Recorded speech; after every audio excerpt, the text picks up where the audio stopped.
Welcome to the DFS pregame show here on RotoGrinders. I'm Jordan Cooper, a.k.a. Blender Ed, Blender HD. You're going to follow me on Twitter. And it's Friday, March 24th. It's Fighting Friday. Fighting Friday. We got a UFC card tomorrow. It's a 4 p.m. Eastern start time. We got 12 fights. They're in San Antonio in front of a live crowd. The San Antonio ain't getting a very good card, though, but we'll be playing it. We'll be playing it for DFS. Hit that thumbs up button, smash the like button, smash the subscribe button, smash the notification bell, smash your screen, smash whatever you want. Helps us out a lot. There's free content here. If you want the breakdown of all the fights for tomorrow, you got to sign up for RotoGrinders Premium. We got the Ground and Pound podcast. They talk over an hour. Liam and Mike breaking down all the fights, as well as the expert survey, the projections, the ownership, which should be updated. We don't have the updated ownership from the Cohen Vidal fight was scrapped yesterday. The mid-range women's fight. So there's 12 fights in the card now. So get the updated version of the projections later. Sign up for Lineup HQ. It's a good slate for GPPs. Great slate for GPPs. We haven't had one of these types of cards in a while, right? We really haven't, where you can play anyone. It's a play whoever you want slate. Play whoever you want. I love the play whoever you want slates. But whenever we break down the MMA cards, of course, when it comes to lineup construction, we're focusing primarily on GPPs, or large field ones, especially. What is the context of the slate? You should always be thinking about that. First off, what is the nut lineup more or less likely to look like? Okay? On larger cards, obviously there's more fighters, more opportunities for fighters to put up a lot of points. Smaller cards, there's less fighters to choose from, less opportunities to put up 100 plus points. So on the larger cards, you focus much more heavily on ceiling.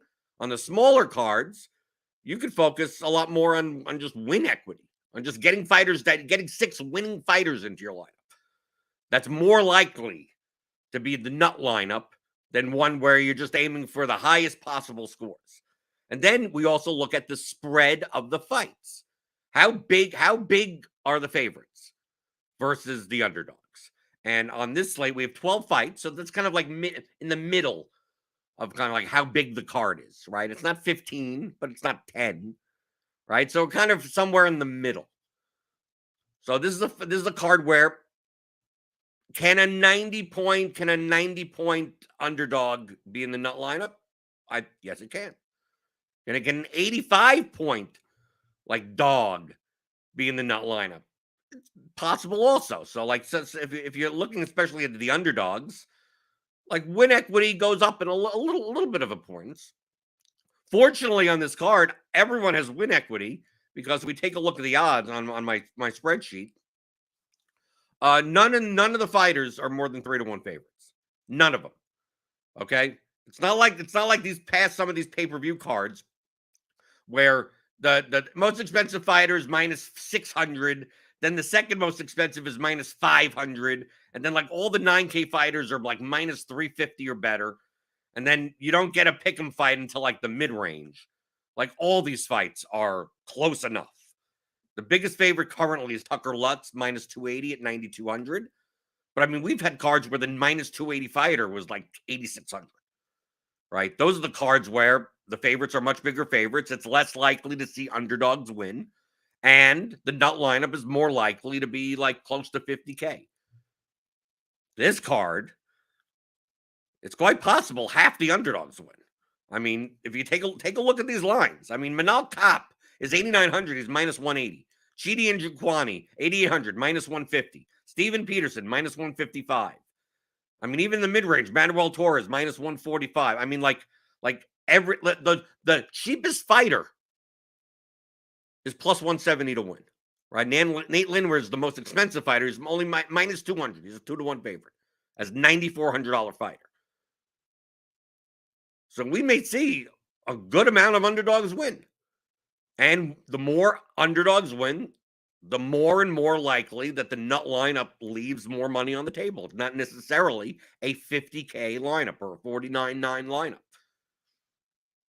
The ones that spend the most salary have the most win equity, but if we take a look at these inside the distance lines, I mean, outside of really the women's fights, the two women's fights on the docket, like these inside the distance lines. I mean, dude, we may see 4 or 5 first round finishes tomorrow. I mean, take a look. You got in the favorites. You got like Landwehr plus 130, Vergara minus 160, Kopp plus 125, Chidi plus 110, Peterson plus 185, Manuel Torres plus 120, Salvador plus 165, Trevin Giles plus 165, 160. And then the underdogs, it's like even like Daniel Da Silva at 6,900 plus 255 to win inside the distance. Not just to win inside the distance. That's 28% implied probability. Right? Lucas Alexander, 23% chance of winning inside the distance. I mean, like, even the underdogs have good ITD lines. And good win equity. I mean, some of these dogs have a 40% chance, 39% chance, 30% chance. These dogs are going to be lower owned than that. I mean, like the win equity versus their probability, they're going to be lower owned then. And then we're going to get some condensed ownership in some of the mid-range on probably 2 high-end, 2 mid-range, and 1 underdog. So, like, avoiding that construction is going to be useful. But I mean, leaving 1,000 on the table is not out of the question at all. And another thing about this card is that there aren't many like grapplers, pure grapplers on this card, right? Where, okay, they don't get a finish, but they still score 120 points, right? Where like, oh, the ITD line isn't very good, but 6 takedowns, 12 minutes of control time, 180 ground strikes, like that type of thing. Like that, there's not much here when it comes to that. I mean, we have maybe Duraev is the closest to that. And he's kind of old. And Chidi Njokuani's actually he's gotten I think he has a BJJ black belt now. I don't think Chidi Njokuani is going to try to take Albert Duraev down. But so, I mean, these fighters aren't good. Let me preface a lot of this. No one on this card is good. The main event is Sandhagen versus Vera. I think they're above average quality fighters, right? These are title contender fighters. Most likely that fight goes the distance. I mean, that's a volume fight. Do you have to play the main event in GPPs? No. But at this price point, 8,600, 7,600, likely to go 5 rounds. I mean, these are high floors. And on a slate where you may not see that many high grappling scores, and if the first round finishers don't happen as much as we think, I mean, Corey Sandhagen putting up 105 points in a win at 8,600, that could be the nut lineup. Vera putting up 90 in a win could be a nut. I mean, it's probably more likely that Sandhagen wins via decision and Vera wins via inside the distance based on their fighting styles. But it's like getting 90 points out of some of these fighters may be fine. A second round knockout, 96 points at in the high 8s or low 9. I mean, Nate Landwehr could put up 98 points. That's the most expensive fighter and be be a top 6 fighter on the slate. It could happen. The lineups that you could make on this slate are like some of the most vast you can make on most slates that we've played so far this year. These fighters aren't good. These are fighters that, look, we take a look. Nate Landwehr is 9,400.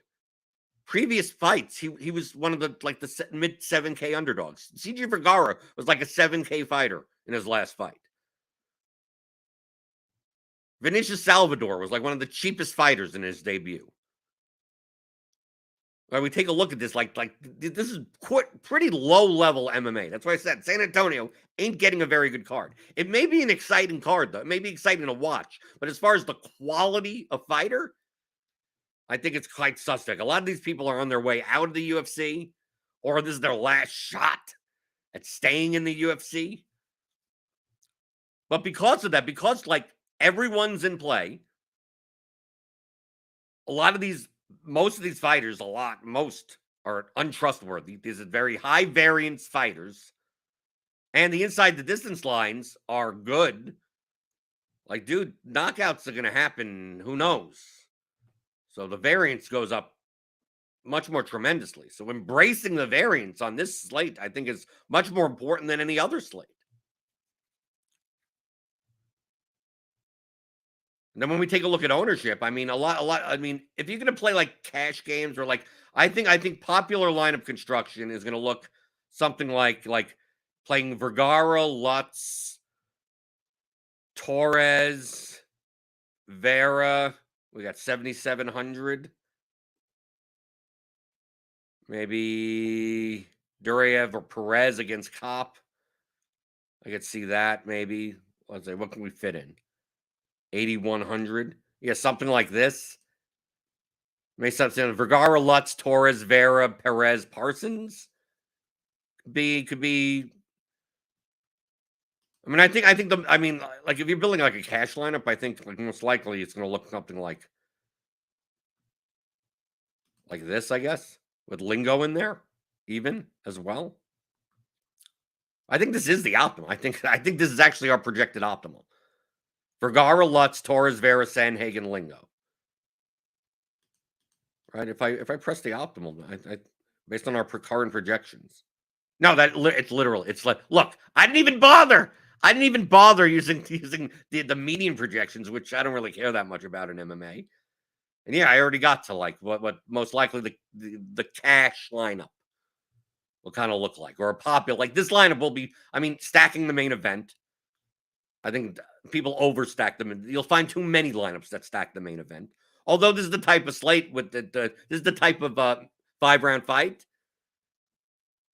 that maybe the main event, maybe Vera puts up enough points to be in the optimal. But I think it's more likely that if you fight stack, it would be on a slate where very few underdogs win, where Vera's losing score beats out most of the other underdogs. I don't think this is that type of slate. I think everyone's in play. Like literally everyone is in play. Oh, the cheapest fighter, Austin Lingo. Can't play. No, I wouldn't X him out. Have you seen Nate Landwehr fight? He comes forward with his hands down. I mean, like, yeah, do I think Nate Landwehr is going to beat Austin Lingo? Yeah, I mean, he's the favorite. He's a 2-1 favorite. Can this turn into a brawl? Yes, and in a brawl, like anything could happen. Austin Lingo has no takedown defense, but Nate Landwehr isn't really much of a grappler. He can go to the ground. But this fight could easily just be a brawl on the. I mean, a lot of these fights are going to be feel like they're going to be brawls, like non-technical. I mean, some of the fights actually you don't want, like the ones you want to avoid are the ones that aren't brawls. Like I think something like Manel Kopp versus Alex Perez. Kopp isn't like a high volume guy. Can he knock out Alex Perez? Absolutely, but other than that. Trevin Giles doesn't like it. Trevin Giles doesn't. He's one step above like William Knight. Trevin Giles stands there and throws one strike at a time every couple of hours. Right, every time he feels like he'll just stand there. Can he knock out Preston Parsons? Sure, of course. But I mean, you have a very small path to get to 100 points with Trevin Giles. He just doesn't throw enough volume. But any of these guys could get knocked out, like on the entire slate, like I mean, outside of I guess the women's fights, but those could be sneaky fights also. I think Macy Barber and Holly Holm are going to be underowned, and of course, we've seen in women's MMA like a lot of times that spreads are still too wide. Can Yana Santos or Andrea Lee win? Yeah, The question is how much do they score when they do win? It's like, this is not the type of slate where it's a little bit smaller, right? 12 fights. And it's like, I think a lot of favorites are going to win. And if I get like Yana Santos to win a decision against Holly Holm for 76 points, she could be in the optimal lineup. Or Andrea Lee getting a split decision, the 70-point win against Macy Barber to be in the nut lineup. Like, I think there's going to be multiple underdogs that win. And all the other fighters in their win conditions probably put up way more than 70 points. So I'm less interested in the women's underdogs. I'm more interested in the women's favorites, even though they will burn. I mean, these are the types of things that they'll burn you. Right? If you played like Casey O'Neill last week, yeah, that's women's favorites. But sometimes they put up 140 points. And especially the way that they count strikes for women's fights, like, you can tell they count them differently than for the men's fights. Like, this little thing is a significant strike in the women's fights, but not in a men's fight. And also, you have to realize Holly Holm isn't like a complete boxer anymore. She does wrestle now. I mean, she's old, right? She's faced way better competition than Yana Kunitskaya or Yana Santos now.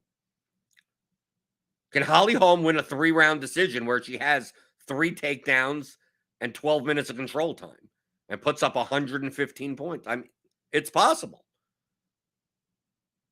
It's possible. So, like, I don't want to rule that out. I mean, everyone is in play. And I think people are going to gravitate and act as if it's not. I think based on my odds sheet right here, the best fight on the slate to target is CJ Vergara versus Daniel Da Silva. It's the fight most likely to end inside the distance. Daniel Da Silva or Daniel Lacerda. He's a 1-round one. I mean, he's like goes balls to the wall for 1 round and then dies. He's not very good, but he's very wild. He's gotten knocked out or submitted or TKO'd in the past, 3 fights?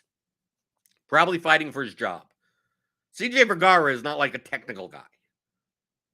Like CJ Vergara is minus 160, is the best inside the distance line on the entire slate.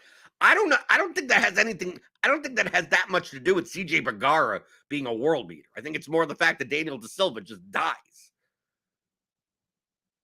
Right? CJ Vergara is just like he's a tough guy. Like, if you told me, like, describe CJ Vergara as a fighter, it's like, I don't know. He's tough and he throws punches. Like, well, is he a good grappler? No. It's like, is he a good submission wrestler? No. Is he a technical striker? No.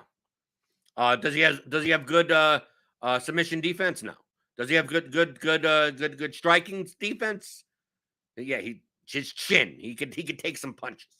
Like, but actual defense, probably not. So it's not like CJ Vergara is a good fighter. So to me, if CJ Vergara is going to be like 40% owned, and Daniel Da Silva is going to be like 10-12% owned, and Daniel Da Silva has a plus 255 inside the distance line, I'm going to be playing some Daniel Da Silva. I'm going to be playing that as leverage. Because more people will be playing Lingo against Landwehr than they will Da Silva against Vergara. I think more people will play Pineda against Lutz. Although I'm not saying a lot of people are going to play Pineda. Pineda's just old. I mean, Pineda's path to victory is to getting Tucker Lutz to the ground in the first round. And if he doesn't do that, he's dead. Daniel Pineda is 37 years old? Does he have the cardio to go more than 5 minutes? I doubt it. Is Tucker Lutz good? No, none of these fighters are good. None of these guys are good. But I'd much rather take I mean, Tucker Lutz is going to be popular also. Can you take a shot at Daniel Pineda? Sure. Remember what I said in the beginning. You could play. Like, this is a play whoever you want. If you have a reason to play anyone. Nothing's out of the question. Leaving $1,000 on the table, not out of the question at all. It's quite possible my lineups are going to leave money on the table. I think the 50K lineups are going to be over-owned this slate. And because there's only 12 fights, you're going to find less of them that are less duplicated. It's not like we've had these 15, 14, 15 fight cards where you can find 49-8, 49-9, and 50K lineups that are duplicated, are unique or duplicated like under 5 times. On this 12 fight card, I don't know how many, and I don't know if you're going to find that many lineups that are 50K that are like under 5s. I think it's much more likely that you leave 500 on the table. I mean, it depends on the lineup. I may play some 49-9 lineups. I may play some 49-2 lineups. But it's from an over-owned and under-owned perspective. As of the current moment, I have Vergara under. I have him at 40. I mean, RG, we have him at 41% owned. Based on his inside the distance line, he's under-owned. But Daniel Da Silva is also under-owned. So, I mean, that fight is under-owned based on our ownership projections currently. I also have Preston Parsons under-owned at 17%, but maybe more like 20%. I got Giannis Santos at slightly under-owned at 6%, depending on, you bump her ownership up to 8%, and that's about efficient. So it's not like she's like drastically under-owned. Who else? Albert Duraev at 19%, under-owned. But yeah, you bump him up to like 24%, that's about efficient. So not dramatic. Corey Sandhagen at 42%, I have a little bit under-owned. Just from a pure volume perspective. But you bump him up to 46, 47%, that's about efficient. Like, there's not, that based on the RG ownership currently, there aren't that dramatic discrepancies. Even Daniel Da Silva, like if I bump Daniel Da Silva up to like 16% owned, he's about efficient, right? So at 11, he's under-owned, and at 18, he's about efficiently owned. So it's not like that it's not that dramatic. The ownership seems decently enough efficient. It just comes down to combinatorics of like grouping out. Like what I would be doing most likely based on this ownership is grouping out, like going into lineup HQ, or if you're hand building, whatever, and just grouping out like Vergara, Lutz, Torres, Sanhagen, Vera. No, Vera. Where's Vera? Come on. Right? Maybe like max 2. If you want to get real unique, max 1. But I think max 2 is doable, right? Place Sanhagen, Lutz, and then fill out the rest of your line, but don't have Vergara or Torres in there. You play Torres, Vergara, you don't have Lutz, you don't. Yeah, you could do 2.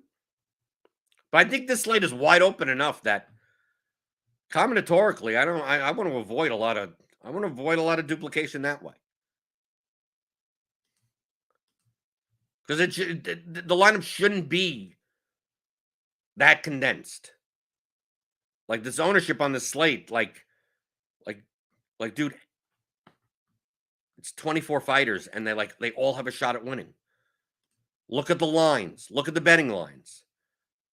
You could tell me for sure, oh, this guy's going to win. No. The ceilings on the women's underdogs are lower, though. But it's MMA. You never know, right? Or just an injury, right? So just like that last week with Todorovic. Was that the week before? I have no idea. What, had a bunch of him, and then like breaks his knee or something. Whatever. He twists his leg. Done. Oh, well. That could happen. IO22 says, I like Chidi on DK at 8,800. I think he gets a round 1 finish and puts up a huge score. You know the beauty of DFS? When you play DFS correctly or well, profitably, so you don't have to think about results at all. Chidi and Jaquani is 48% chance of winning inside the distance on the current line. 31% in the first round. He's only a 60% favorite. What do I think? It's just like I'm just comparing these numbers to the ownership. That's it. That's the game that we're playing. I'm not trying to handicap the fights. I know about the fighters because I listen to the Ground and Pound podcast, which you get as a RotoGrinders premium member. You get all the sports. Combo premium, you get NBA, MLB, that's coming back in 6 days. Get your projections, get your ownership, get the $1 million musings. She writes like a 10,000 word article every day. Get the expert surveys, get the rankings, we got so much baseball stuff. It's ridiculous. We have college basketball for March Madness, college basketball, college football when that comes back, PGA, everything. So I don't need to break down the fights. I just need to know that, okay, yeah, the inside the distance line is X, but what type of fighter are they? That's why I have this number over here. That kind of balance, the projection and like kind of ceiling-ish type of stuff to kind of balance out, Well, these fighters may not win inside the distance, like Mma. Like Mma is like the number one outlier of why I need to factor in some amount of median and ceiling projection into my sheet. Because Mma will always be like plus 700 inside the distance and then still put up 100 million points in 3 rounds. And now I just see on Twitter, oh, the slate's going to be even smaller. It's going to be smaller now. What? This always happens. Oh, I hate this. The Manuel Torres versus Ogden is off. Okie doke. So there goes a chalk piece, right? Manuel Torres was going to be chalky. And that's another mid-range fight that's out. So that means it's just now we're going to get more Sandhagen ownership. We're going to get more Peterson ownership, right? Because Torres is 8,500. So where does that go? Go to Sandhagen, go to Peterson. Maybe some comes down to like Preston Parsons. Get some more Vinicius Salvador. Yeah. Yep. Torres had medical issues at the weigh-ins. So now we're down to 11 fights. So now we're getting to the small. Now we're getting towards the smaller. Now we're getting smaller. You know who's value? Okay, here's a quick quiz. We lost one fight. Which fighters gain more value out of what we talked about, what I talked about? Now that we've lost a fight, now we're down to 11 fights. What fighters have gained more value? I'm not saying that they're highly valuable, but what fighters have gained more value now that we only have 11 fights? Remember what we did in the beginning. Go over the context of the slate, the 2 main things that matter. Slate size and the spread of the fights. So now that we lost another fight, that we're down to 11, what fighters have gained value?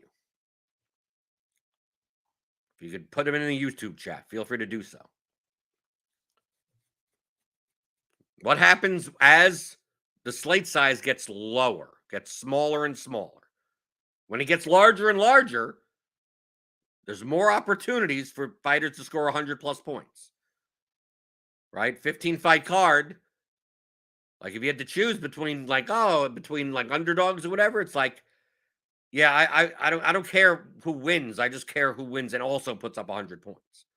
As the fight gets smaller, I care more and more about who wins and that less likely about who wins and puts up 100 points. So what fighters go up in value now? Will be those women's fighters. Andrea Lee and Yana Santos. As well as, I guess, Macy Barber and Holly Holm. Because now there were 11 fights, win equity becomes a little bit more important. Does it mean that they're the greatest players now? No, that's not the point that I was making. They go up in value. They had low value to begin with. Now they go up in value. Now they're still low value, but they're a little bit more viable. Right? On a card where even on this close spread of the fights, that we only have 2 underdogs that win. If only 2 underdogs that win, and one of them is Santos or Lee, they're going to be in the optimal lineup, probably. Right? If 3 underdogs win, then one of them won't be.